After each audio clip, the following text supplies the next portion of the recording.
Ce refuge du Puy-de-Dôme accueille de jeunes malvoyants en formation professionnelle. C'est une initiative inédite en France.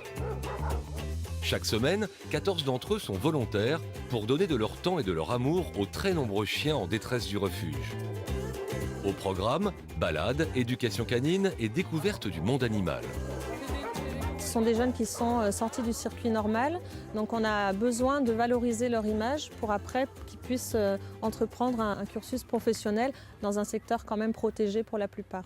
C'est important pour eux d'avoir une activité qui leur permette de se mettre un petit peu en avant, étant donné qu'ils ne sont pas dans un cursus normal, entre guillemets, je mets ça entre guillemets. C'est important qu'ils puissent avoir une activité où ils ont une relation à l'autre et où eux peuvent imposer des choses à l'autre et en retour reçoivent. Vas-y.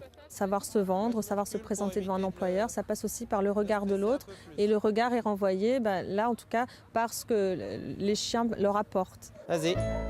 Saute pas. Voilà.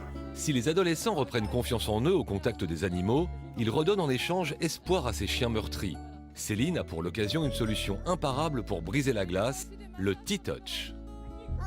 Là, sur le museau, tu descends ta main jusqu'à la queue, comme ça.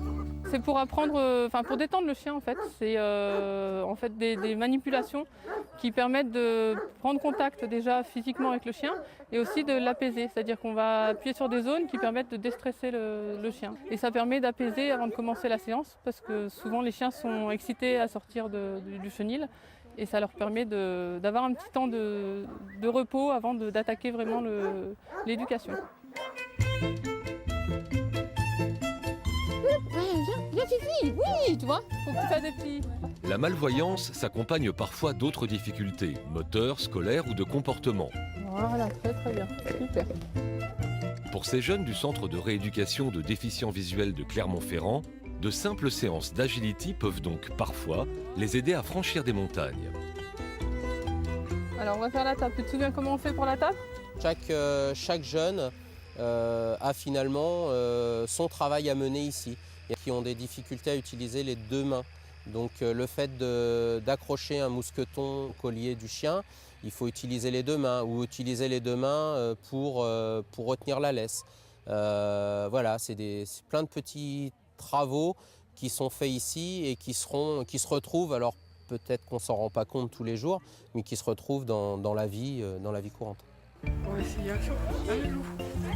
Ah, regarde, waouh, regarde comment... Ouais, déjà tu sautes. Bah ouais, mais regarde, il veut la récompense. Allez, vas-y, tu le fais marcher, il aura la récompense que quand il sera passé. Donc tu le fais asseoir avant. Assis, le loup assis. Allez, ouais, et maintenant?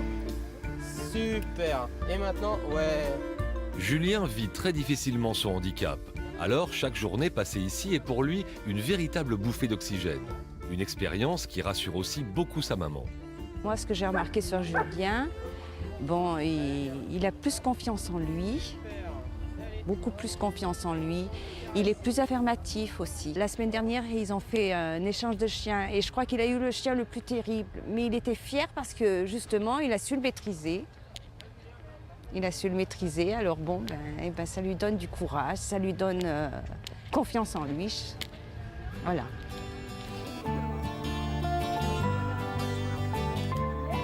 Et depuis qu'il côtoie Pastis, à la maison, Julien prend même des initiatives inédites. On a un chien à la maison et je crois que sa plus grande fierté, ça a été quand il a pu attacher le mousqueton de la laisse de son chien. Alors là, je l'ai vu à son visage d'abord et puis il est venu me dire « Regarde, je suis arrivé », c'était formidable, quoi. Voilà.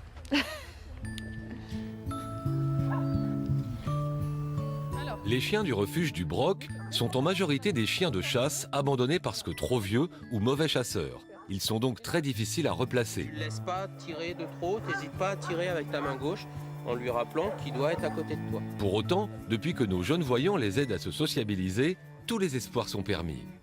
Déjà pour les chiens qui sont assez craintifs, c'est une sociabilisation, c'est une désensibilisation.